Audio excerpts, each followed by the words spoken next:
Radic ritrova Brighi verso il numero 6 Veccia prova da 3, palla che prende il ferretto, riparte Udom, piazza magia verso Duzinski contro 4 avversari, fa sportellate ma prepotentemente ritorna alla difesa di Veroli che recupera palla, riparte il grande, il numero 6 Veccia verso Radic, l'uomo più pericoloso, fa sportellate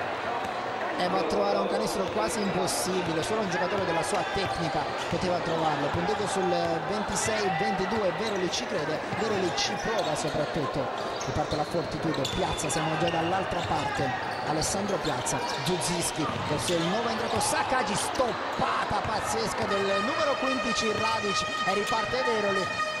bellissima giocata del 22, ma che stoppata di Radic, è un giocatore fortissimo. Sbaglia la Fortitudo Agrigento e riparte Veroli con il numero 6 Veccia, momento di blackout per la Fortitudo Agrigento, grande Evangelisti, grande e incredibilmente 6-0 pazzesco